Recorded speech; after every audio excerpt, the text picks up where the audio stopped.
everybody, and welcome to Wednesdays with Watson.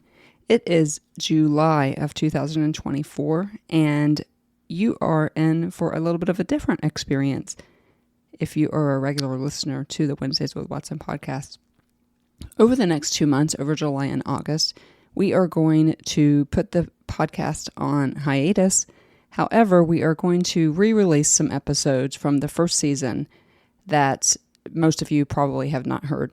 And so we're going to combine some of these episodes, many of which I left off on a cliffhanger. So back in the day, people had to wait 2 weeks to find out the rest of the story.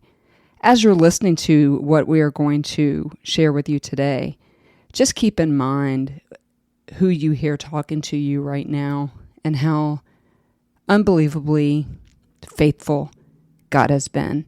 Because even when I look back to 4.5 years ago when I recorded these episodes, I am such a different person. So much healing, so much hope, so much growth. And part of that has been because of this, which had become a bit of a passion project for me, the Wednesdays with Watson podcast. But most of it is because of my church, my community, and counseling, which from the very beginning became the tagline for this podcast, along with Jesus, who is the star of my story. And so as you listen to these first set that we're going to drop today, we will be doing that all through July and August. And you will know, if you're a new listener, why all of these things matter to me. As for me, during July and August, I will be behind a computer getting my dissertation proposal ready. As some of you know, I am all but dissertation done with my doctorate degree in educational psychology with a focus on trauma and community care. I'm looking forward to what that means for the podcast. We have brand new content and a brand new format coming at you in September. And so until then, though, especially for those of you that are new, enjoy these drop back episodes so that we can see how faithful God is. Hey everybody, you are listening to Wednesdays with Watson. I'm your host, Amy Watson, and thank you for joining me today. On today's podcast, I am going to begin to tell you some of my story, and we will also delve into some of the practical implications of post-traumatic stress disorder, as those of you who are listening to the podcast have come either to seek information for yourself or somebody that you love. And so as we move through this season that we have called PTSD, Jesus and Me, it is my desire to make sure that I help you via storytelling and also having the opportunity to teach you some very real issues that many people don't know about post-traumatic stress disorder. Just by way of a little bit of housekeeping, today's episode will feature some sensitive information as it pertains to substance abuse and just some very real issues that come along with post-traumatic stress disorder. So just a little bit of a warning there. Nothing real scary for younger listeners, but obviously as a bit of a trigger warning too, we will be talking about trauma. And so just kind of be mindful of that. So sit back and relax, and thank you for joining, and let's let the healing continue. Hey everybody, and welcome back to Wednesdays with Watson. I am your host, Amy Watson. And guys, I am extraordinarily grateful that you have decided to invest a little bit of your time with me today. To say that I am overwhelmed by the response of the inaugural podcast is a bit of an understatement. I am so grateful to those of you who are coming along behind this adventure in support of what we are trying to do. We have named this season PTSD, Jesus and Me. And really, I named it that, guys, because I can't tell you my story without telling you the star of my story.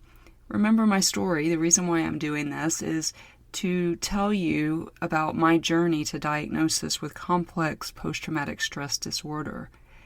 And I simply would not be here today without that star of my story. So, of course, I had to put his name in the title of the podcast. He, along with what I have dubbed as the 3 C's, and I think that's the writer in me who just loves alliteration, the 3 C's of my church and my community, as well as trauma-informed counseling, those things are the only reason why I'm even alive to share my story with you today. And so we will visit those 3 C's often as I tell you my story. I'm going to vacillate in and out of of how those people and those things were really instrumental. And what mostly today is going to be about is my journey to the diagnosis. And then after that, my church and my community, and then more importantly, trauma-informed counseling is just so vital in the healing. And healing can come, and that is the reason I am doing this, because I want you to find hope that healing can come. So I won't be able by any stretch of the imagination to share all of my story with you guys, but I will always have a destination, and we may or may not get there on any given podcast. I am a writer who likes to leave things on cliffhangers sometimes, and just remember that if you don't like the cliffhanger, you can always reach out to me, and I'd be happy to have some virtual coffee with you and tell you the rest of the story. But just know that you may not always know where I'm headed on any given podcast, except for my whole motivation and direction is to tell you the story of my diagnosis and treatment of PTSD. I do not think that I understood the responsibility of tackling a subject like this, though. The other night, in the middle of the night, literally I woke up and the gravity of this whole thing hit me. It is an important topic, as we know.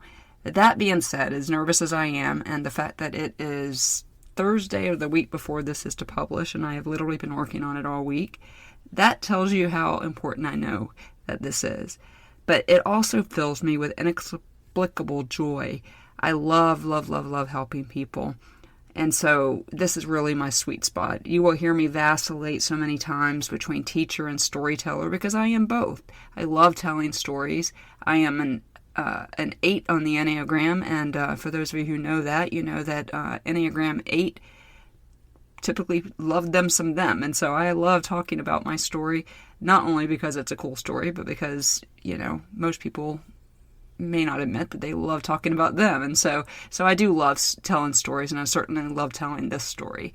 But I'm also a teacher, and a teacher by trade, or at least for some part of my career. I loved teaching. And so you will see me vacillate back and forth between being a storyteller and then also sharing with you information that I have learned either by way of personal experience or because I've researched it. Because when we're on a subject like this, it is important to understand who our sparring partner is. I so often think of my battle with PTSD as a boxing match, even though I've never boxed a day in my life, nor do I watch it. But my sparring partner is PTSD, and it is a sparring partner that can be the knockout punch if we let it. And so as I begin to speak to you about my story and some of the science of PTSD, we will talk about throughout the course of the podcast cutting edge therapies that have helped me along the way. And as I've mentioned to you, my counselor will do a session with us. And so that being said, we will continue on today with my life's goal, which is Philippians 1:12, where Paul says, I want you to understand that the things that have happened to me have really happened out of the furtherance of the gospel. And as we get into some of the science of PTSD, I want to tell you guys a current story that just recently happened to me, because this story really is so much of a picture of PTSD and how it exhibits itself and the way we were created to protect ourselves from danger. And so I live in Florida, and I actually can't believe that this is the first time this happened to me, because I've lived here my entire life, and I am terrified. Like, my body, my DNA, I'm a first generation Floridian, no DNA in me that is accepting of snakes and alligators and anything in the reptile family. Terrified of all of them. And so the fact that this is the first time this happened to me in my life is actually quite remarkable. But the other day I was walking, I had my iPad in my hand, and it was the iPad Pro, so it's a big iPad. And so I opened the door to go to my back porch. And as I opened the interior door to go out to the screened-in porch, I looked down and I literally froze. Because when I looked down, I saw a snake. Now, it was a black snake, and I don't need anyone commenting in the show notes that black snakes are good. There are no good snakes. I certainly didn't have time to stand there and decide whether it was a good snake or not. And at first I froze. And then I literally flew across the porch and jumped up on a chair and texted my neighbor and asked her to come help me. And she didn't, by the way. But that is a snapshot of a PTSD brain. Oftentimes, when we talk about PTSD, you'll hear professionals talk about it in a couple different really cool ways that helps us understand it. And so there is this phenomena of fight, flight, and freeze. And I kind of did two of those things, or actually I didn't fight the snake, but that day when my brain said, hey, that's dangerous, I froze first, and then I literally ran across the room. And had there been a battle to fight, like I had a shovel or something, I could have also fought in that. And so that day when I saw that snake is a bit of a picture of what danger does to us. It is not widely understood, and we'll talk about this a little bit more later, but it is not widely understood why the same person can have the same trauma and one person be adversely affected by it and the other person not be adversely affected by it. What I do want to say is, whether or not somebody is adversely affected by any given trauma, if it's the exact same trauma, has nothing to do with how strong they are emotionally or psychologically or any of those things. We will talk about the science of trauma and that it actually does physical damage to the brain. And just like any other disease, we don't understand why some people exhibit symptoms and some people don't. And so it's really, really important to continue to remember that thing that I keep mentioning about not comparing our pain and not comparing our trauma. And that would be true about not comparing your level of being affected by trauma as well. Sometimes you will hear counselors and professionals talk to you about PTSD in a very practical, something that we also see in nature by way of a cheetah. A cheetah is a giant big cat that we see in the wild. It is also the fastest animal in the world. A cheetah can run 65 to 70 miles an hour, and a cheetah runs first and asks questions later.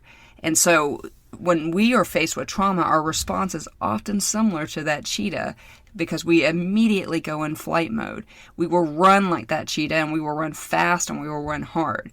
The problem, as you're going to see with part of my story today, with that kind of speed, is that it cannot be sustained. And so oftentimes the exhaustion of running from that trauma, we get stuck in the fight of our lives, severely impacted by the hits and punches that come with PTSD. And so that is just a little bit, and you're going to hear me talk about particularly the cheetah example, as well as the fight, flight, freeze component of PTSD today. But those are just some practical things to understand about trauma. One of the things that perhaps should serve as some comfort to you as you try to deal with trauma, or as you're working with people in your family that you love or friend, for whatever reason you're here listening to this podcast, is to remember that trauma is universal and trauma is not new. As we read in Ecclesiastes chapter 3, there's absolutely nothing new under the sun. We can see the earliest recording of trauma way back in Genesis when Cain killed Abel. We don't know whether Eve found Abel dead, murdered by the hands of her son Cain, but somebody had to tell her, and I think it's fair to say that that was probably a pretty traumatic event for Eve to be experiencing in our newly broken world. It's safe to assume that Noah dealt with some trauma as he faced insurmountable loss in his path to obedience. Job absolutely experienced trauma and loss, none of which was his fault. David wrote what was probably the most accurate depiction of PTSD found anywhere, in my opinion, much less anywhere in the Bible, in Psalm 91. Verses 5 and 6 are pretty much a journal of the day in the life of a PTSD patient. I call it the PTSD promise, because Psalm 91, 5 and 6, snapshot of the day, of a bad day of a PTSD patient. You will not fear the terror of the night, nor the arrow that flies by day, nor the pestilence that stalks the darkness, nor the plague that destroys midday. That is exactly, every minute of every day has the potential to be very, very difficult for somebody suffering with PTSD.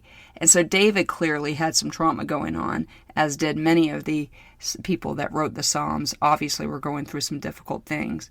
Finally, Jesus, being fully God and fully man, suffered trauma more than any of us can ever imagine experiencing. In Hebrews 4, 15 and 16, I'm going to read from the Message. I love this scripture. Now we know that we have Jesus, this great high priest, with ready access to God the Father. We don't have a priest who is out of touch with our reality. He has been through our weakness and testing. He has experienced it all. So let us approach his throne boldly, with confidence, and with humility, because we do not love a king who does not understand our trauma. And so oftentimes when people go through trauma, we convince ourselves that it's not that bad, or that it's not important because somebody else's trauma is worse than our trauma. But trauma is not new, and trauma needs for you to pay attention to it, because if you don't, it will pay attention to you. The other thing that I think comes so often with PTSD, as we are, convincing ourselves that maybe we're too hard on ourselves, that we shouldn't be experiencing the trauma like we are, it's so not understood, and is often covered with cliche answers from well-meaning people, and that brings shame and confusion. So many people have this philosophy of, you've got a problem, I have a Bible verse. And while, yes, every problem there probably is a Bible verse, there are times when we can bring those things in, and we need to be wise about that, for lack of a better way to explain that to you, because trauma is so not understood and is not going to ever be the answer by giving people cliche answers. We need to walk alongside people, and as you will hear, some people did that for me, and that one of those C's that I keep talking about in my community. It's important to remember that everybody has trauma. If you are listening to this podcast and you have not experienced trauma, let me tell you something that is as sure as gravity: you will. Because the Bible tells us that we will have suffering in this world, and that no one gets through this lifetime without trauma. And again, we're not comparing trauma. Remember, we all have it. We're not comparing it. Now, here's what I'd like to slip into teacher mode just for a second. Because trauma, and remember, trauma by definition is basically something that threatens or causes physical, like we're not safe, we don't feel safe, or we're literally not safe. So trauma, PTSD, can either be caused by you perceive that you're not safe even though you may be safe, or you're literally not safe and something happens to you. And when that happens, trauma causes physical damage to the brain. And we will talk about this at great length with Dr. Pettit when he comes on. But suffice it to say that there are practical repercussions to untreated trauma. And for me, that served as a discouragement to me. I will sometimes be heard referring to my brain as broken. And as I was getting ready for this podcast and writing my notes, I wrote, "You are not broken." And even as I wrote that, I had to check myself at the door and see if I actually believed that I am not broken. Because even though trauma causes physical damage to the brain, it doesn't mean we're broken. And even if we are broken, again, we do not love a king who is unfamiliar with that kind of brokenness. It is not new. We see his faithfulness all through the Bible, restoring brokenness. And so, as I said in the inaugural podcast, I'm going to evolve. The podcast is going to evolve. And so that was a moment for me this week as I was getting ready for this and wrote those words, "I am not broken." I literally just kind of stepped back and thought to myself, do you really believe that? And so that was a moment for me. But there are so for example, I'll give you guys some examples. I struggle with spatial issues. One of the things that I can't do, that all of the world is doing right now because we're all stuck in our houses, is I can't put together a puzzle. I just can't do it. Like, I can't see it. I can't envision it. Even the edges I have a hard time with. This is embarrassing to me, especially back in the day when I was at the children's home. I grew up in a children's home, and the kids would sit down around a table and put together a puzzle, and I could never understand it, and I still to this day cannot put together a puzzle. And this is because of physical damages to my brain from trauma. When I was younger, I struggled with my right and left, and teachers often dubbed me with dyslexia and other disorders, even though I never ever struggled as a student. Some of these misunderstood consequences of trauma confused me, and I thought that there was something wrong with me, or that I just wasn't as smart as other people. So things like not being able to put together a puzzle was super, super embarrassing to me. And I don't doubt that other PTSD patients don't understand why some of that practical stuff that they can't do, why they can't do it, especially when everybody else seemingly can. But we will talk about that more at length, about how it causes physical damage to the brain. I have called this episode Lost with Directions because perhaps the most frustrating place that I struggle with this physical damage to my healing brain is a complete lack of a sense of direction. It's probably true that I was not born with the best keen of sense of direction, but I know that trauma caused this because I get lost now far fewer times than I did early in my diagnosis. But still, if we're out and about, Just a heads up to those of you in my daily life. If you tell me to turn north and there isn't an ocean around, I'm going to be really confused, unless it's sunrise or sunset. You may as well give me a quantum physics problem, because I really struggle with sense of direction. And so as I thought about the beginning of telling you my story, I understand that the place that makes the most sense to tell you my story is the beginning. But remember, we're talking about 35 years of trauma. And the rumor has it that I'm writing a book, and so I can't tell you everything. But I wanted to start at the day where I will draw a line forever, at the day where I started on the journey. And that's what today is about, is the journey of the diagnosis of PTSD. Because I was living my life with some of the things that I just explained to you, like putting together a puzzle and get lost. I was living my life under this incredible self-pressure that I just needed to get over it. I would throw Bible verses at myself, put my hand to the plow and looking back, not fit for the kingdom of God, all of those things. And I did not understand that PTSD even existed. And so perhaps the most frustrating place that I struggle with it back then and even now is that I always get lost. I can't read a map. If you hand me a map on a phone, I'm going to hand it back to you, and we're all going to hope that we get to wherever it is we're going. But I get lost. And so as I was thinking about where to tell you the story, I was thinking of a time when I was so terrified that I was going to get lost, because it was a day that would have invoked tears for most people, because it was a bad day for me. But regardless of all that emotional pain, I could not shed a tear. And I think about that often, of why I couldn't cry in those days. And that's also a hallmark symptom of PTSD, is just not being able to cry.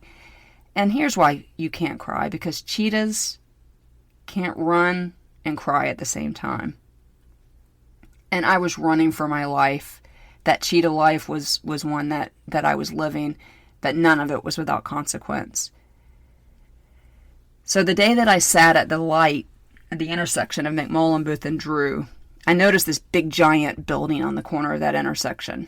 I could tell it was a church, and I wanted nothing to do with it. I actually diverted my eyes. I had no interest in God or church. I didn't want to be responsible for knowing that church was there, because I knew that I could find help there, and at that moment, I didn't want help. I had been living that cheetah life, and I have still to this day some pretty strong running lungs, as I did then. But running taught me nothing, teaches us nothing about coping and resting, and so I couldn't do either one of those things. Running in those days served a bit of an analgesic to me. So we sat at that light, and I glanced down at my gear shift and grabbed the 16-ounce bottle of narcotic pain medicine that I had secured before leaving St. Augustine. I took a swig of that, what I later would dub as liquid gold. I neither had a cough, I didn't have a cold, but my pain was inexplicable. And that liquid gold made it all more tolerable. I was only just a couple blocks from my new apartment, so I wasn't worried about getting there. I let that medicine just kind of coat my throat, and really, like, it literally just hit me. And so some of that emotional pain just kind of got dulled. And I glanced down as I was turning that corner at the printed MapQuest directions on the passenger seat of my car. And I found very, very little comfort in those step-by-step directions. Didn't trust them, even though they were right there. And those of you that remember the old MapQuest directions before GPS was constantly telling us where to go, that's how we found things. But I didn't trust those directions, even though they were sitting right next to me. Instead, I focused on the U-Haul that was in front of me. In that U-Haul represented everything I owned. It was a snapshot of 35 years of my life. My brother-in-law was driving that U-Haul. He and my sister had just helped me move out of my marital home. That home had been filled with violence for 12 years. For reasons that I can't explain, I really can't. Somehow I found the courage to finally leave that environment. And even though I was fairly confident that I was meant to live this life in constant pain, I knew that I needed to get out of that. That's the thing, see, when you're living this PTSD cheetah life, one day it catches up with you, and leaving that marriage was just one of the examples of that. I wouldn't have survived it much longer. As I followed closely behind that U-Haul, I got a glimpse, though, of that big building on the corner, even though I didn't want to. And it said Calvary Baptist Church for Life's Journey. About that time, though, the medicine was kicking in. I seriously don't remember much about moving myself into that 750 square foot apartment that I would later dub as the ghetto. It was a far cry from the house that I left. That was just 3 blocks from the Atlantic Ocean. At some point, I must have taken some more swigs from that bottle because I don't remember my sister and brother-in-law leaving that day, and I slept for 14 hours. I woke up in the apartment the next day to double-digit text messages from my friends and my family. As I tried to get settled into that apartment over the days and weeks that would follow, the monsters of post-traumatic stress disorder manifested themselves in epic proportions. I continued to self-medicate myself to sleep, basically, and that is something another hallmark of PTSD is self-medication, isolation, those kinds of things, and I was doing all of that. I didn't know a soul, even though I went to college in Clearwater, all my friends had moved.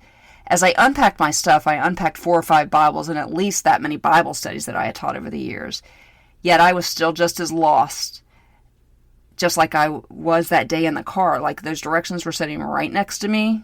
I could trust them. They came from a trusted source, but I could not get my direction from them. I was so lost. And that day in my apartment, I was so lost, even though I had direction by way of 4 or 5 Bibles. And like I said, at least that many Bible studies that I had taught, I was just lost even though I had direction. I knew that I needed direction that breathed there by way of human beings. Because we were not designed, as I think many of us are finding now in this time when I'm recording this, in this epidemic where we're all at home, we're not built to stay at home. We're not built to do life without people. And I knew that I needed to do life with some people. I needed to follow somebody, just like I did George in that U-Haul that day, that I could see and that I could touch. Printed directions were not helping me. So one day I just Googled the name of that church and found that they were actually having a Bible study that night. It was ironically a Wednesday night. So I showed up to that Bible study. I did not know a single soul. Here's where decisions, guys, make a difference in everything. That night changed everything for me. I met 2 of the principal players in my healing that night at that Bible study. And my friends Chrissy and my friend Cheryl had their very first Wednesdays with Watson. Good things really began happening to me as a result of some of the connections I made there. One of which is I got a teaching job at that school, and that was just a lifeline for me in the couple years that were to follow. The community that came with that one decision to attend that Bible study was literally a lifeline for me. Some of those people just provided shade and shelter for me because I was still living that cheetah life. As a result of that Bible study, I just got people, and as you know, one of the C's is my community. Sometimes directions come to us differently, and even those with a propensity to get lost can follow some simple directions, because these people that were in my life refused to give up on me, even though none of them had any clue that I was living that cheetah life. I am so grateful to them to this day, because at that point, everything I knew in my life by way of directions and those Bibles were in jeopardy. I found myself having plenty of moments like John the Baptist had, where I almost audibly asked God if he was real or if I should be looking for somebody else. Fortunately, these people I keep talking about were living their lives in abandonment of the cause of Jesus Christ. And because of that, I had the direction that I so desperately sought, because they reflected Jesus in their interactions with me. Little things like my friend Cheryl, who also taught at that school, every single day brought me cheese and crackers like a 3rd grader, because I wouldn't bring food for myself. And so she bought it from the grocery store and brought it to me every day for me to eat. So I was continuing to live my cheetah life, complete with adrenaline dumps and night terrors and sheer exhaustion from the run, and I could not sleep. I still was not opening Bibles, still wasn't looking at those printed directions that had proven to me to be faithful and true. Oftentimes I couldn't even tell you where one of my Bibles were. I was still so lost, but those people were definitely helping me. I had my eyes on them, and right, wrong, or indifferent, they are the reason why I'm still breathing air.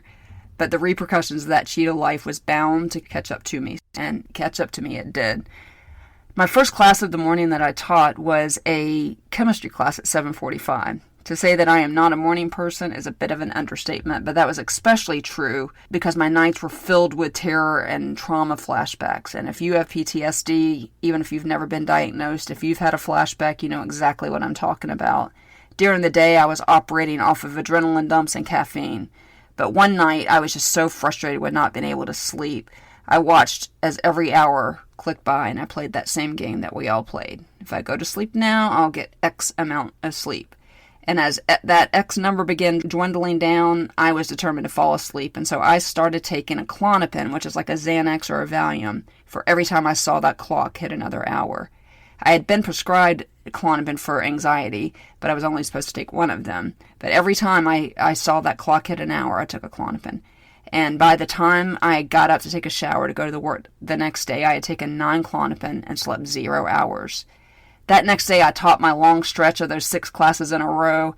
And again, for reasons that I can't explain to you, during my break period, I went down, started talking to my assistant principal, who is a man that I really respected and had a lot of just admiration for, and just loved his job and loved us.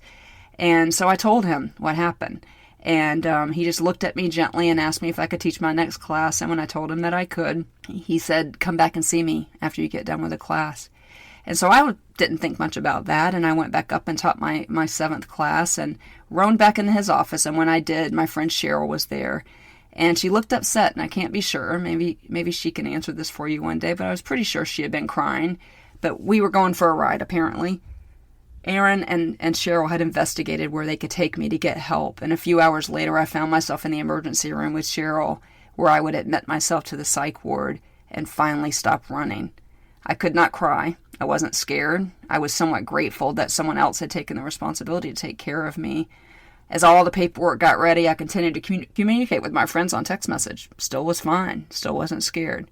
As they got me ready to admit me, and as soon as I realized that the door was going to lock when they did, I started to get a little bit scared. But then the last thing they did was take my phone. And my cheetah life was officially over. At least for that moment, it was over. I sobbed because they took my phone. They took away the only direction that I had been living the last 2 years on. That door closed behind Cheryl, and it locked as it slammed shut. And that locked door alone caused childhood flashbacks. But in short order, they had me medicated, and I fell asleep in the clothes that I wore to work that day.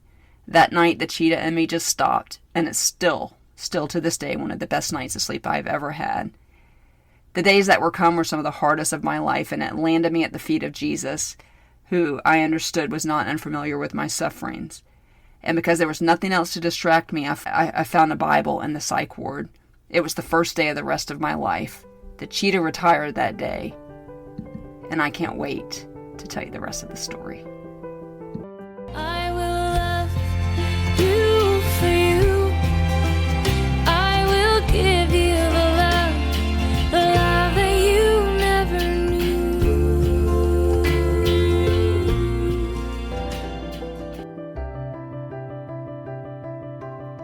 Hey everybody, and welcome back to Wednesdays with Watson. My name is Amy Watson. I am your host, and I am so grateful that you have returned to spend some time with us today. We've named this first season of our podcast PTSD, Jesus and Me, and I oftentimes just really feel the need to tell you guys that because these things are so important. And the end of my story, which is really you hearing my voice right now and hearing what the Lord has done in my life in healing of complex post-traumatic stress disorder.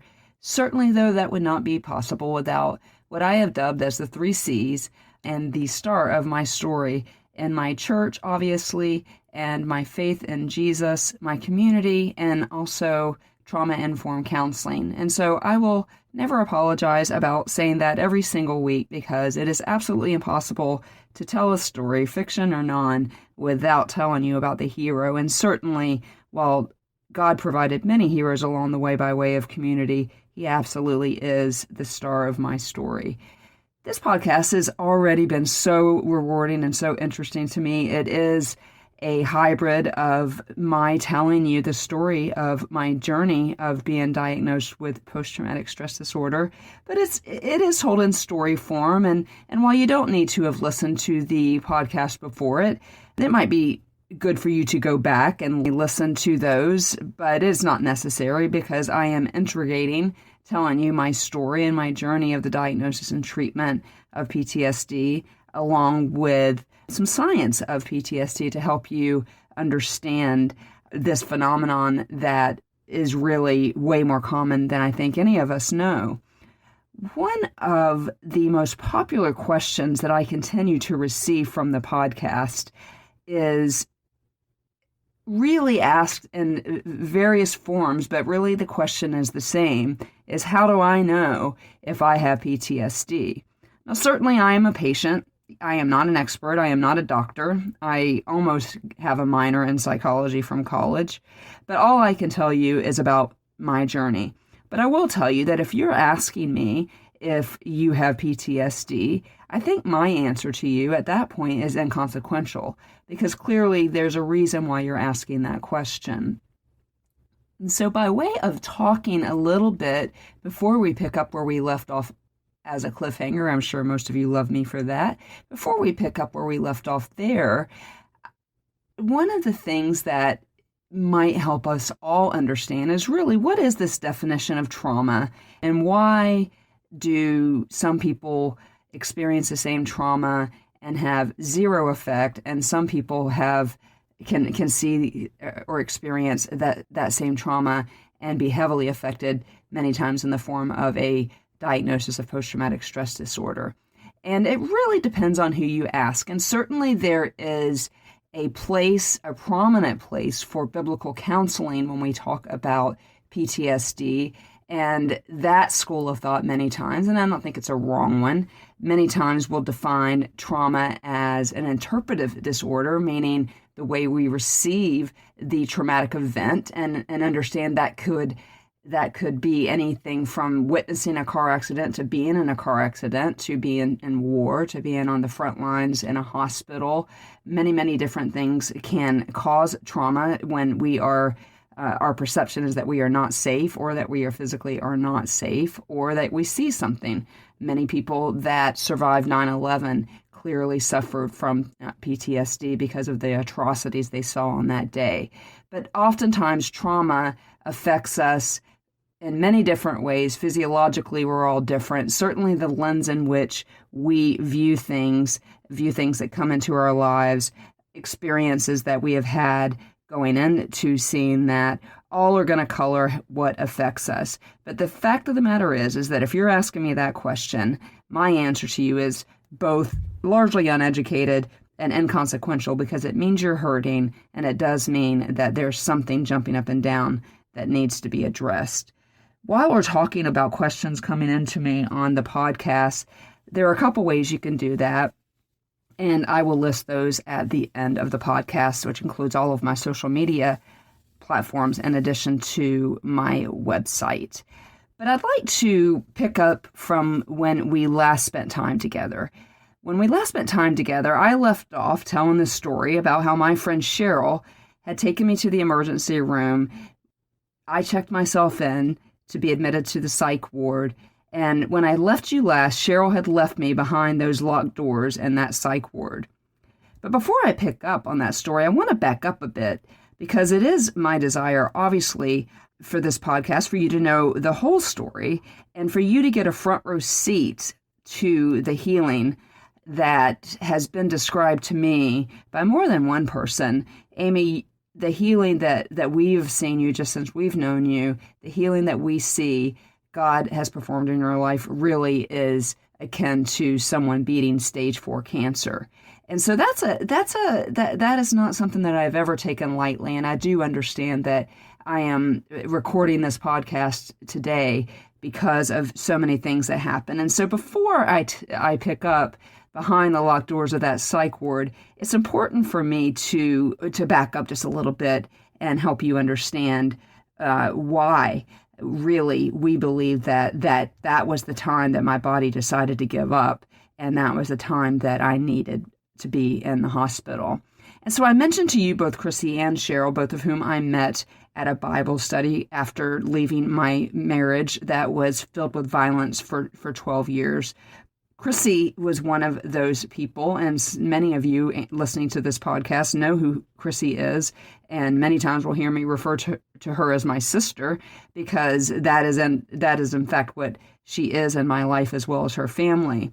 But we didn't start that way. Chrissy is perhaps one of the most shy people on the planet, And so the fact that she even reached out to me, and that she and I, when we met in December of 2007 in the life group, the fact that she even went out of her way to come up to me and talk to me about things that she knew was important to me. Like, I remember distinctly, she knew that I am a Jaguars fan, and y'all pray for me because it's a sickness, actually. But she had looked up information about the Jaguars and had actually come to me in that life group and had talked to me about it. And so she and I we were inseparable that following summer, just months before this all happened. And we did everything together and became very close. One day we were riding down the road, and I was still living in that really dark 750 square foot apartment that I continue to call the ghetto. And I was lonely, and it was depressing. And I think she knew that. And Chrissy, one day we were just driving down the road, and she had had a conversation with her mom, who you will often hear me refer to as Mama Bootsy. But she had asked her mom if she should ask me to come live with her. And her mom said, yes, absolutely, you should. And so Chrissy went out on a limb one day. We were driving down the road and asked me if I would be interested in moving in with her for a few months. And I'm literally air quoting, and you'll find out why that's really funny later.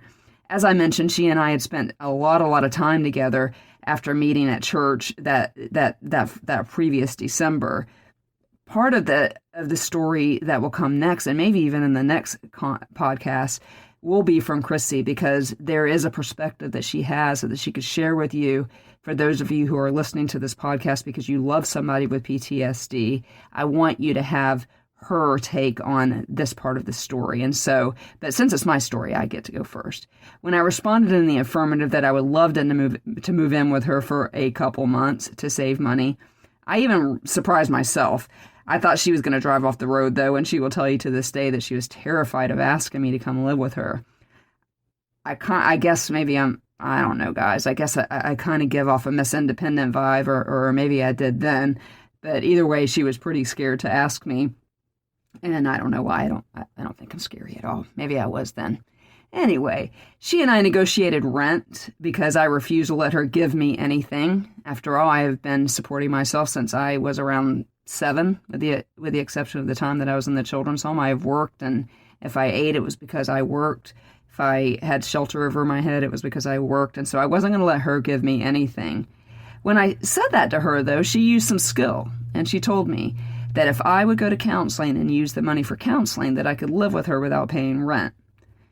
I was not, and had never been up until that point, opposed to counseling. I had just really failed to find a good one. The best one that I knew was and is one of my closest friends, Dr. Chris DeWitt, and she was certainly too close to the situation, and I wasn't being honest with her because I knew that, she would take me exactly where I was ending up on that day. But I took Chrissy up on that and had my first appointment with Dr. Pettit right after I moved in with her. Chrissy trusted Dr. Pettit, and so I trusted him. And really, when you guys continue to hear parts of my story, you will understand that conventional wisdom would have told me and everybody who was advising me not to have a male counselor. But when I walked in his office, I trusted him from the first time I saw him. He is a calm and gentle man, and also he's a Christian counselor, and he counsels from a Christian in a biblical worldview. But his office also felt safe to flesh out anger that maybe didn't fit in the Bible, and maybe someone needed to be angry with God, and so that his office felt safe. I had never felt judged. Always ended up somehow back at Jesus. Some of the most recent research indicates to us that people with a worldview that is bigger than we are, and so for me that is certainly God, and for many of you it's the same. But people with a lens in which they can view trauma from a higher power or God, the recovery does appear to be higher and faster. And so I had great hope when I was in his office, because I felt like his office was a place where we could do both. I could be honest and be angry and be confused about God and still find some healing. I certainly didn't know, though, most of this on that very first visit, but I can 100% attest to that now. But when I look back at that first visit, it does give me an opportunity to talk to you a little bit about two very important components of post-traumatic stress disorder. The first time that I walked in his office was I had been teaching all day, drove from Clearwater to St. Pete, and if you listen to my last podcast, this won't surprise you, I got lost. For those of you who know the drive from Clearwater to St. Pete, it's one road. Pretty difficult to get lost, but I did. But I finally arrived at his office, and I sat down and told him 35 years of trauma from the first traumatic event that I have memory of when I was 7 years old, was this childhood sexual abuse, to the last punch from my ex-husband when I was 35.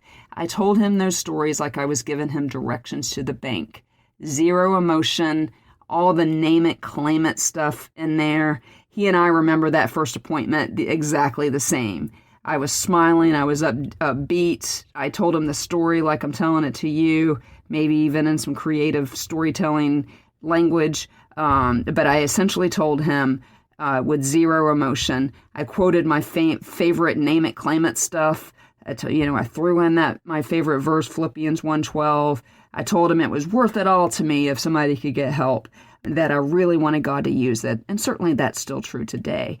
But he and I remember that visit when I sat down and just literally told him this remarkable body of trauma without a single tear and without a single part of emotion. Many, many times when people would ask me how I was doing, and some people who were in my life at that time would laugh when they hear this. But I was asked how I was doing, including when Dr. Pettit asked me how I was doing, my standard answer was, "It's all good." And that was my answer. But what happened in his office that day was a phenomenon that is very familiar and are hallmarks for PTSD. And in some ways, both of these are interchangeable, detachment versus dissociation. And so in form of detachment, I was telling Dr. Pettit the story as though it happened to somebody else and not as though it happened to me. And the disassociation part is also a little bit of that, but it's also some of it I've left out, I forgot. And I've remembered those things as I've healed. That disassociation part has certainly gotten better. And so had my appointment and drove back. I had already moved into Chrissy's by then. He told me that he would see me in a week. I was so happy to be out of that dark apartment. Chrissy was super, super nice, had plenty of space for me. I was comfortable at her house. But I had this really, really unfamiliar feeling. And it wasn't a bad feeling. And I didn't want to medicate it, but it was a confusing feeling. It was a warm feeling. It was a fuzzy feeling. It was almost a feeling like you feel like when somebody gives you a big hug that you want. You guys remember hugs? We're in a pandemic. Anybody remember hugs? That's what it felt like. Later, I would find out that feeling was safety. I was safe for the first time since leaving the children's home. Although I'm not sure that I would have been able to identify it at that time, I had experienced what that feeling was. In fact, I know I couldn't have identified it at that time. I had experienced a lot of pain and really tried to process some of the pain in that dark apartment. And so many of those nights and even days had been filled with such terror and attempts to soothe that terror with medicine all the time. And that medicine, albeit prescribed, I just didn't follow the directions. There's an old saying, if you have a problem with addiction, and whether my addiction was temporary to deal with temporary pain or whether it's a legitimate addiction is inconsequential. But there's an old saying when you're trying to self-medicate, which is absolutely a hallmark of a PTSD patient. One pill is too many and 10,000 is not enough. And so even while at Chrissy's, because I felt safe, everything got worse. The night terrors got worse. The lack of sleep got worse. All of it got worse. The pain was real, and I was just trying to take as much medicine as I could. I was very comfortable there, but like I said, the nights just got worse and worse and worse and worse. This confused me because I didn't understand, but it is a fairly understood phenomenon now. I was safe, and so for the first time in a long time, my body decided, I'm done. And that led to the night when I took those non-Klonopin to sleep. I would find out later that Dr. Pettit did not expect to see me at a next appointment. He fully expected the phone call that he received from the hospital. As I mentioned, that first night in the hospital was the best sleep that maybe I've ever had since. When I woke up, though, the person in the bed beside me was different from the night before. The night before, there was an elderly lady there with dementia, but this person was different. I will never forget Stacy. She didn't need to tell me why she was there, though. The bandages that covered her forearms, both of them, told the story for her. That made me sad. And she was angry that she was there, and apparently it arrived in the middle of the night. But I was just stunned as I stared at her forearms where she had tried to take her life the night before and had barely made it to the hospital in time. I was looking forward to the visitation times. There were 2 of them, one in the morning and one in the evening. Almost all of my friends had to work, but Chrissy had a job with some flexibility, and she was there every single time that she was allowed to be. I do want to stop right here for a second, because when I look back on this day, and maybe you can hear the emotion in my voice because it was a precious time. But I want to stop right here and pray for any of you under the sound of my voice. You find yourself where I was. I beg God that you have a Cheryl. I beg God that you have a Chrissy. I beg God that you have a Chris DeWitt in your life. And honestly, those are just 3 people that I will introduce, and so many more that are part of my story.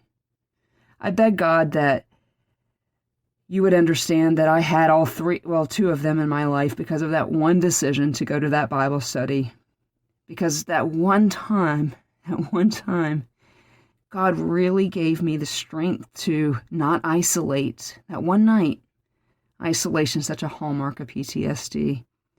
All I had to do was make that decision that one time. And even though I was traumatized, boy, did I ever reap the benefits from that one decision. And so even though we are traumatized and we have every reason to make bad decisions when we have post-traumatic stress disorder, we are going to be a product of the consequences of the decisions we made. 2 decisions. One of them I was helped to make, the other one I wasn't, but to go to counseling. But more importantly, that one time not to isolate meant everything, and it meant that Chrissy was my very first visitor in the psych ward that day. She asked me what she could bring me, and I asked for 2 things. I asked for my pajamas, and I asked for my Bible. And those of you that know me know that the pajamas aren't a surprise, but those of you that listened to my last podcast know that I hadn't picked up a Bible in a while. I paced the floors that morning waiting for visitation time. Food came, and I just stared at it. Didn't drink my coffee. I couldn't wait to see Chrissy. I was terrified. I saw and heard things there that I still can't forget. I remember a distinct feeling of freedom, though. It truly did not matter who expected me to do what, where, or what speed. Every single aspect of my life, or the expectation of my life, were in the hands of the doctors who had diagnosed me with the most severe form of PTSD, still currently on the books. I was truly shocked. I was sure that waiting it out, getting up every time I got punched, I was convinced that my efforts would lead to a brain not tormented by trauma. I use this word trauma a lot. In some ways, it's important that I remember it even today, because it was doing a number on me for sure. It took me a long time to understand, to let myself off of that hook that I kept putting myself on. This swallow your pride, get better, get up. I was throwing the own Christian cliches at me, as I mentioned before. The verses. Many, many times I put my hands to the plow and attempted to do something else and didn't look back. I didn't feel like I was inheriting the kingdom of God, though. Chrissy got there. I was sad to see her leave that morning. But that night she returned along with a bunch of people. I was only allowed 2 visitors at a time. About 10 of them would show up, and they had to come see me in shifts. Stacy and I hung out together, along with some of the other patients that were in for the same reasons as us. PTSD, anxiety, and depression. One of the reasons why it was so scary was because the hospital was doing construction, and so they had combined patients with anxiety and depression with some patients who had more severe disorders that often required outbursts that were scary and lots of witnessing of shots of Haldol. And so it was terrifying. So this group of us that were in this anxiety, depression, PTSD hung together. And so Stacy and I were in that group. Oddly, I wanted to write. And so when I asked for a pencil, they gave me this, it still makes me laugh. They gave me this dull pencil that was about an inch long. It's not at all funny, but I remember trying to write with that pencil. It was hilarious. Stacy scooted her chair beside me and asked me what I was doing. And I told her I was just journaling. She pointed to my Bible and she said, Does that help you? She asked me. And I looked up and I knew it was a moment. And regardless of how broken I felt, how mad I was at God, how confused I was, I knew it was a moment. And so I talked to her about God and our stories. And I kept watching her. She kept looking down at my Bible and she kept it like it was going to give her something that she needed. It was the Bible that I bought when I fled my marriage. It was pretty special to me. She asked me how to read the Bible.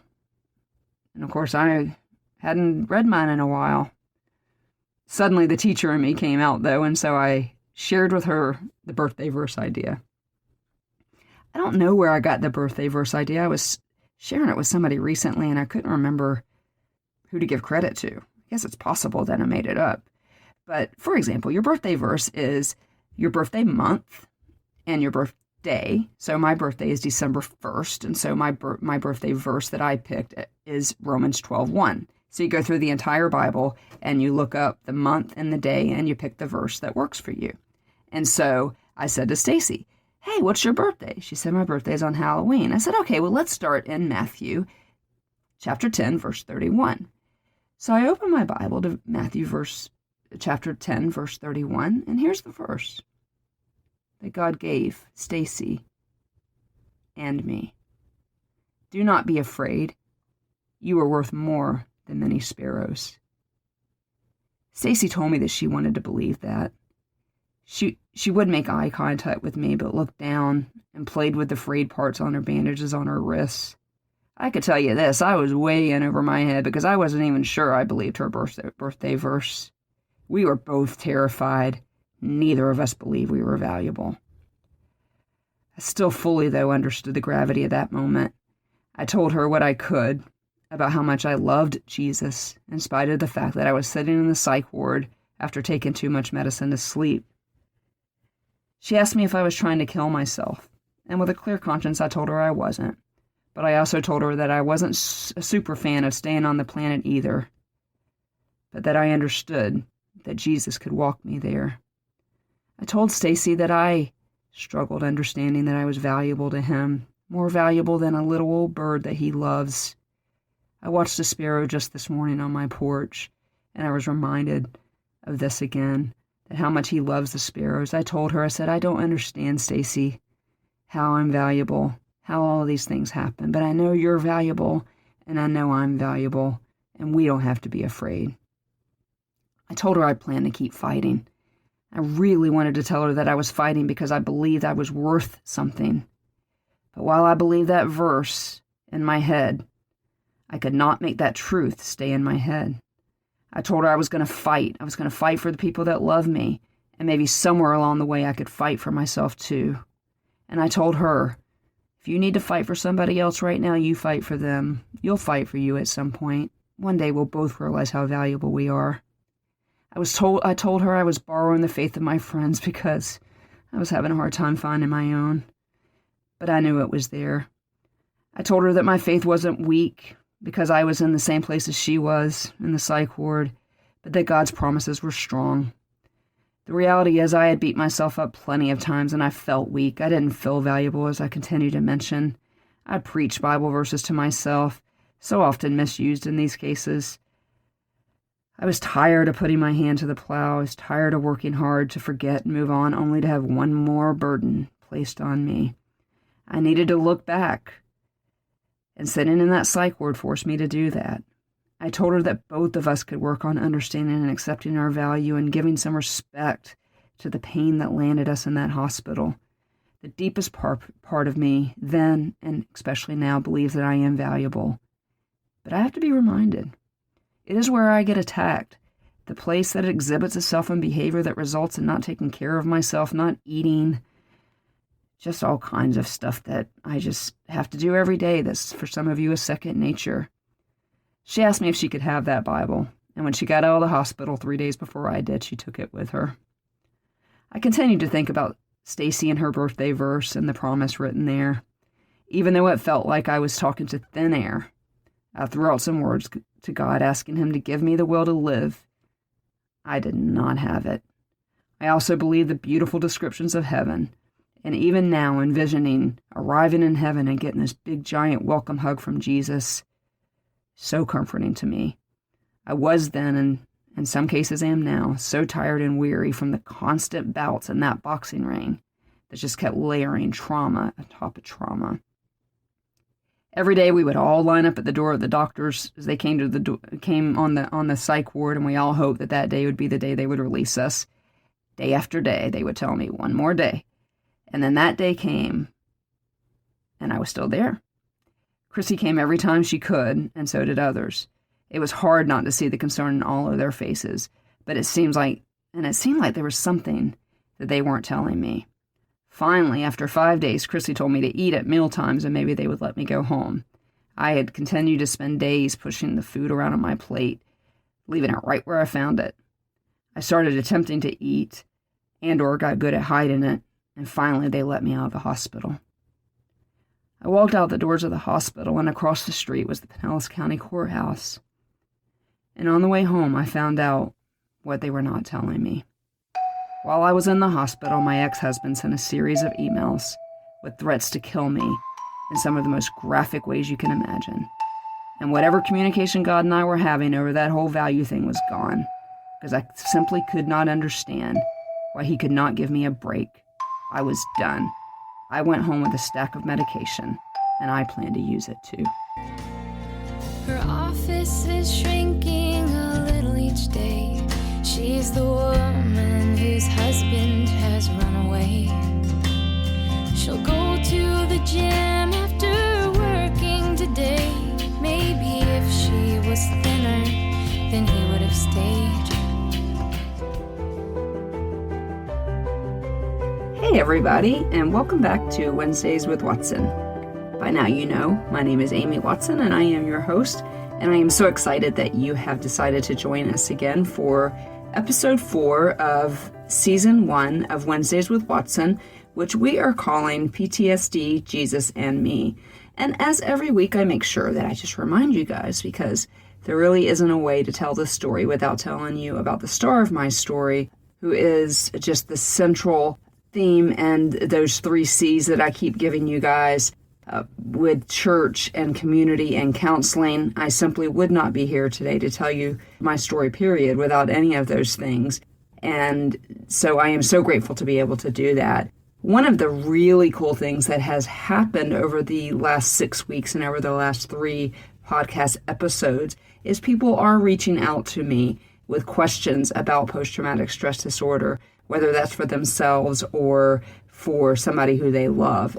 So when we last left you a couple weeks ago, I left you as I was leaving the hospital, where I had spent 5 days in the psych ward and had been diagnosed with complex post-traumatic stress disorder. I mentioned the courthouse at the end of that podcast for a reason, and most of you are probably wondering why. Because, as it would turn out, because of those emails that I talked about, I was going to go from the hospital to the courthouse in fewer than 12 hours. Chrissy had told me about the emails from my ex-husband as we were driving over the bridge, this bridge in Clearwater, Florida, that spans the beautiful waters of the Gulf of Mexico. It was right at sunset, which is my favorite time of day. But she told me how she had accidentally found the emails on my computer while logging on to it to do some computer maintenance or checking to make sure that there was something that I hadn't missed while I was in the hospital. The emails were horrible. His words are ones that I will never repeat, especially on a podcast filled with reasons to hope and also not knowing who may listen to it. Chrissy had enlisted my friend Cheryl, my friend Chris, and my best friend from the children's home, Michelle, She knew that she was in way over her head, and none of them knew what to do about any of it. All of them kept it silent. None of them told the doctors while I was in the hospital. One thing was for sure, though, we were headed back over that bridge the next day and would visit that courthouse that my mind's eye had captured when I walked out of the hospital. That night brought the pharmaceutical kind of sleep. As I mentioned, they sent me home with a handful of prescriptions.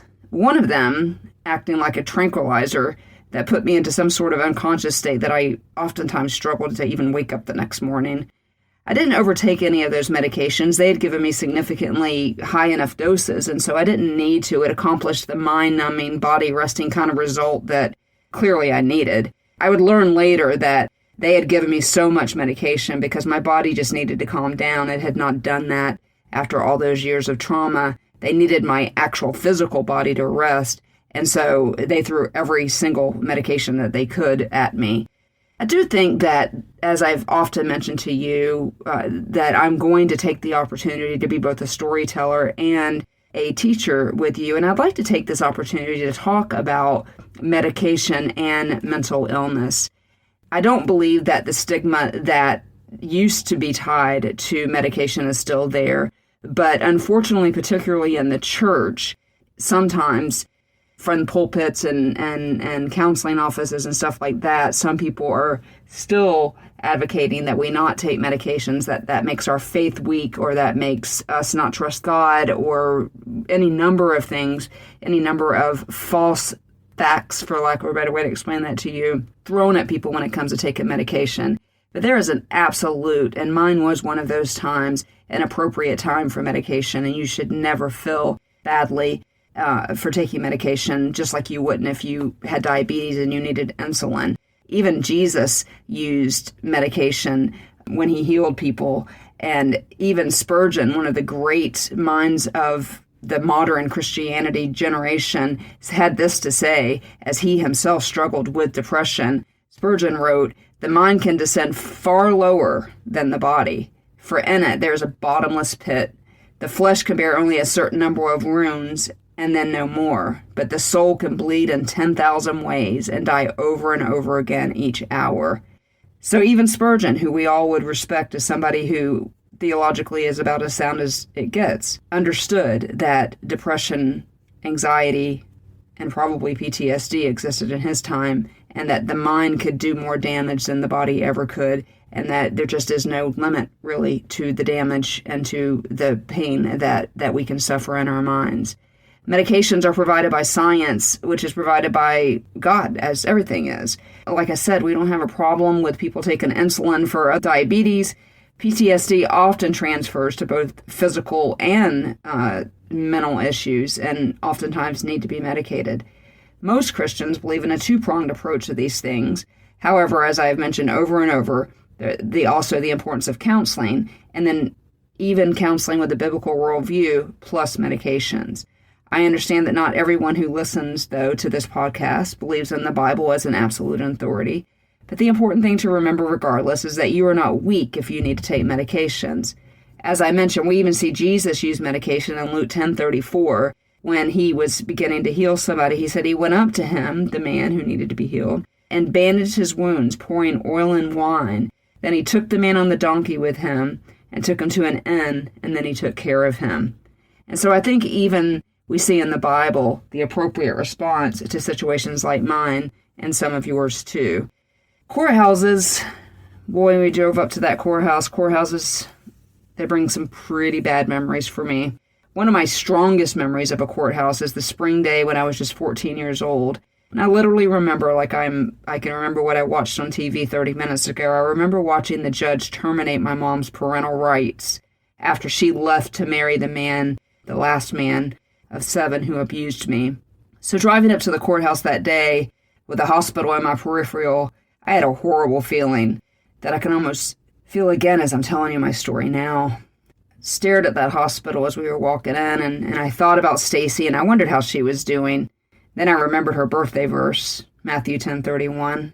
"Do not be afraid, for you are worth more than many sparrows." I remember telling Stacy that she was valuable to God. I was still trying to believe that myself. The truth is that one of those things that I still have to be reminded of is that I'm valuable.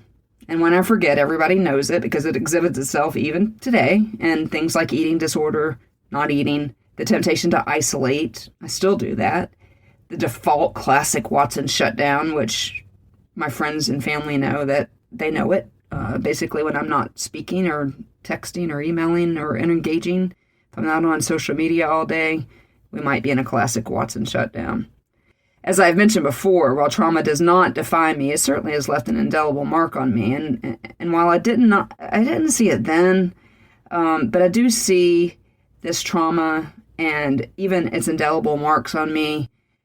It's an opportunity, it's an amazing opportunity for me to lean in to the star of the story, who does bind up my wounds even today. And as I've mentioned that passage in Hebrews, he is not unfamiliar with our sufferings.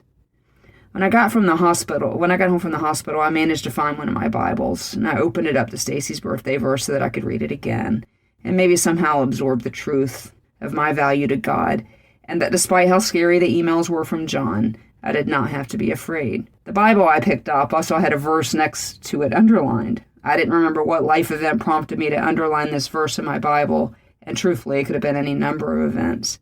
That verse, Matthew 11, verse 2.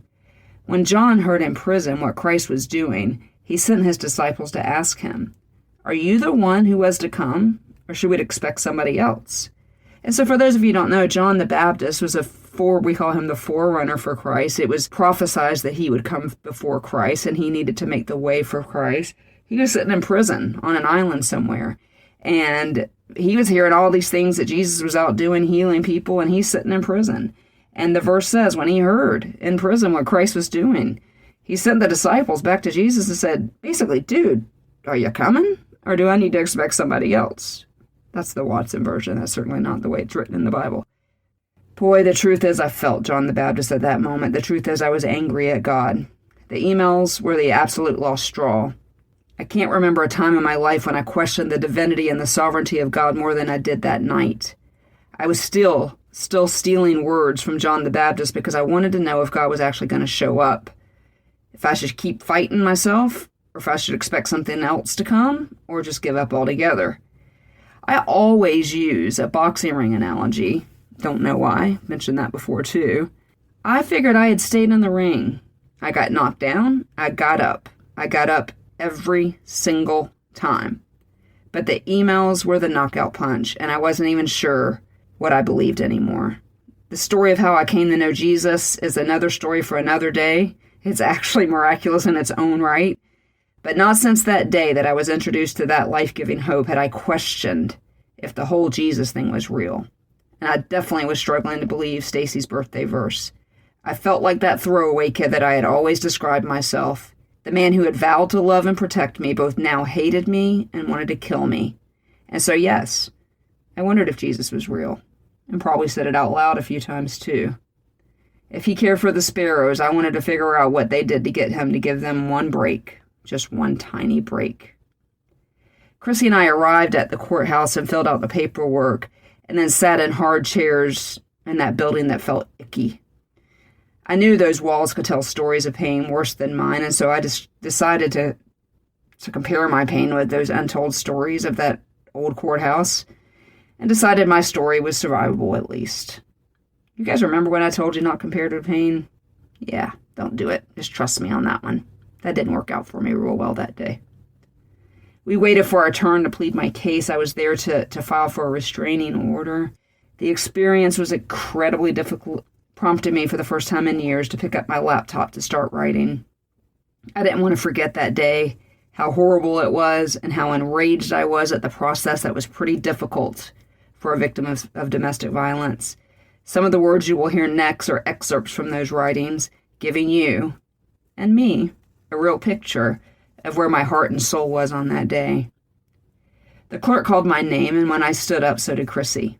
She wasn't going to let me do that alone. So many times when I think about these days and how God called Chrissy to be one of the people to do life with me in the ditches, I think of the friendship of Jonathan and David. I'll talk a little bit more about that later. Chrissy was a warrior. She is a warrior. And she stood up too, only to prove I was not in this alone, and she was going to fight with me. We sat down in that clergy's office that was, if possible, more dingy than the waiting area. Here's the first question this clerk asked me when I handed her the paperwork. "Did you call the cops?" That was her question. These are excerpts from what I wrote when I got home that night. It's a well-meaning question, but to me it served as an indictment. I am not sure why she asked that question, but immediately my need to be protected from my ex-husband felt like my fault. I felt like I was keeping her from her lunch that she clearly had just warmed up in the microwave. I felt, again, like a throwaway kid that had turned into a throwaway adult. I felt like her job, and I felt like she didn't care. When I tell you the emails were not repeatable, I mean the words in those emails would not show up in most R-rated violent movies. The clerk acted like it didn't even faze her. I thought about those stories again that those courthouse walls could tell, and I knew that this clerk could be its voice. She must think I'm overreacting, I thought. She's heard a lot worse. Her question seemed logical. A question meant more to gain information, probably, rather than to judge me. But to me, still, it felt like judgment.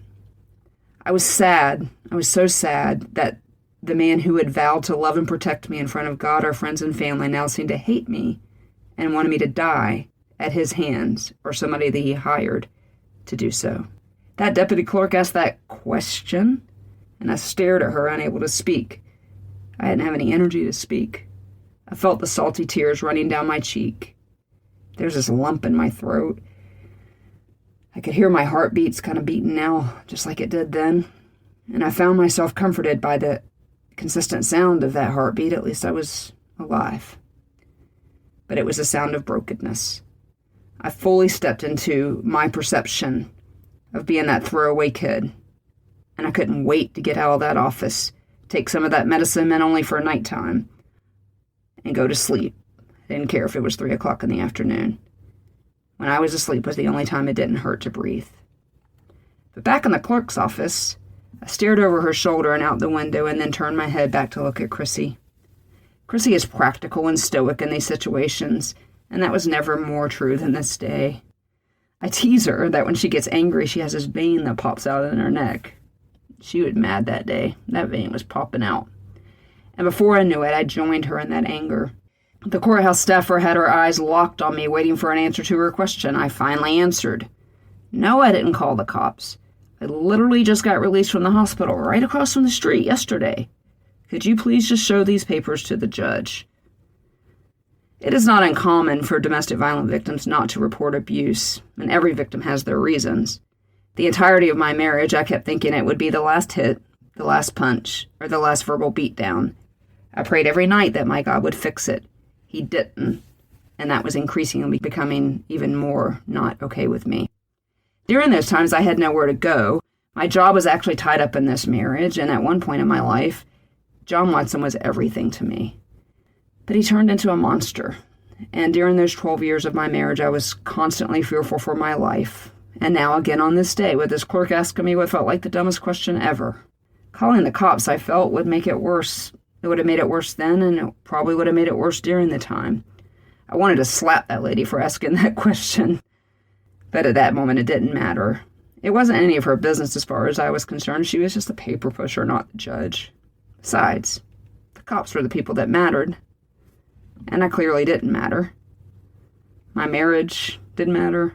Or on this day, that mean lady struggled to read those words on those emails. She acted like none of it mattered. We finally got all the paperwork filled out where I had to write every traumatic event that ever happened. And that pack of paper, when I was done, was about an inch thick.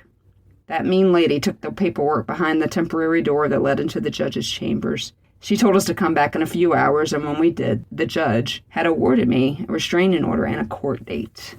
I can't lie, that victory felt like I had just won the lottery. Even though it was just a piece of paper, it was a valuable piece of paper. I understood the value of that paper, but still struggled to understand my own. Again, I remembered Stacy's birthday verse. I wanted to make it mine, too. You are more valuable than the sparrows. You are more valuable than sparrows. Thought maybe if I said it more than once, I believed it. But the verse confused me more than it comforted me. If I was valuable to God, more valuable than this little old tiny bird, why was I sitting in that courthouse? Why had I just spent 5 days in the hospital? Why had all the things that caused trauma that put me in the hospital happened? How does that make me valuable? Like John the Baptist, I was beginning to look for another savior. Suddenly, I just wasn't so sure about Jesus, as I've already mentioned. I really wanted to know if Jesus was the one I was to expect or if I had been wrong about him almost my entire life. After leaving the courthouse, I wanted to go shopping. I wanted to buy 2 of my friends, who I will not name here because I will get a phone call. But suffice it to say that they served as both my church and my community. They had been amazing to me throughout the entire process. We headed to their house where both of them embraced me with a hug that spoke more words than either of them could, and they are both orators by their own right. Those hugs spoke more than they could ever say to me. I handed them their gifts, and immediately I knew I was about to learn a life lesson. My friend basically told me not to force her to be mean to me, but gave me back the gifts and told me they helped me because they loved me, and that I was valuable and that I didn't need to buy their love or concern. I still to this day struggle with the need to, quote, repay people for being human and helping me, but I will never forget that lesson that day on my value and how it was handed to me in a kind and loving way by people who legitimately didn't want or need anything from me. They just cared about me. I was learning quickly how many people actually cared and wanted nothing from me in return for their concern. Chrissy and I headed home, and on the way home, I got a call. I got a call from my principal who told me that every single teacher donated sick time so that I could continue outpatient therapy for 30 days. I don't even know where most of those people are today, but I'm incredibly grateful for them. They were my community and my church. And so I entered 30 days of intensive outpatient PTSD therapy. While I was in outpatient therapy, I was in there with all kinds of different people that had different faith and people didn't have any faith at all. Really, the camp that I sat in depended on the day, as I was really struggling with understanding what God was up to, and even more why John Watson wanted to hurt me in such horrible ways. Just weeks before all of this happened, my friend gave me a copy of Ken Geyer's North Face of God. It is still a go-to book for me, and I have given it away about 25 times over the years. It is a book of how to do life when God seems silent. In his book, Ken Geyer tells a story about a father begging for healing for his son. He did everything he knew to do, prayed as hard as he could, and like me, kept getting every time his request to God turned into a knockout punch. Finally, the man locked himself in a church in a standoff with God. And this is the message he received as he just begged God to heal his son. God said to him, in a way that only God can speak to us, "If I don't heal your son, if I don't do this thing you want me to do, can I still be your God?" It didn't take me long to answer that question in my situation. Yes, you can still be my God. Please still be my God. That declarative statement took some working out as the days passed on. But as hard as I tried, I couldn't sit on that island in my own prison that had become my own crisis of faith. Ironically, it was October, which is National Domestic Violence Awareness Month. That October, I got in 3 separate car accidents. Nothing major, but to say that my brain was on healing mode and not at all available to function normally is a vast understatement. I found some help in that outpatient therapy, but had continued to see Dr. Pettit as well. My body began to build a tolerance that medicine and nights began to become a thing again. As we move through these podcasts, I try to educate you a little bit on some hallmarks of PTSD. Flashbacks are perhaps one of the most common. During a flashback, patients are unable to differentiate time and space. Usually all 5 senses are involved. So at night, I had flashbacks and I was unable to understand that I was at Chrissy's house, that I was safe, that I was not with John or with my mom or with the serial killers that were once in charge of me. I didn't understand. Whatever flashback I was having, that's where I was. After a night or 2 of this happening, I literally ran into Chrissy while trying to leave my room to go to the bathroom to get some cold water to put on my face. I would find out later that she had been outside my door for hours pacing and praying because she could hear the results of my flashbacks from the other side of the house. I often pick on Chris because she is my friend who really enjoys the Old Testament and she loves an Old Testament story. I can't think of a better one to describe our friendship than the one of Jonathan and David. Jonathan David's junior by a whole lot of years, and the son of the king, King Saul, by the way. Yet David was going to be the king, not Jonathan. But Jonathan bound himself up in friendship with David. He bound himself up in a friendship to a point where he gave Jonathan his battle gear, his bow. And that effectively was what Chrissy was doing for me. She was giving me every battle gear she gave me. One of the most precious being her mama, Mama Bootsy. She told me she was about to share one of her most precious gifts with me. Not only her mama, but her whole family, in fact. And while we waited for the court date, I continued to get closer and closer to Chrissy's mama, who I still to this day call Mama Bootsy. And I understood when I met her daughter why she is so amazing. And as it would turn out, when it was time to go to court, Mama Bootsy was there. And somewhere along the way, I began believing that God saw me and that he loves me more than the sparrows and had given me my very own Jonathan, who by way of pacing outside my door for many nights to come, had crawled into a foxhole with me.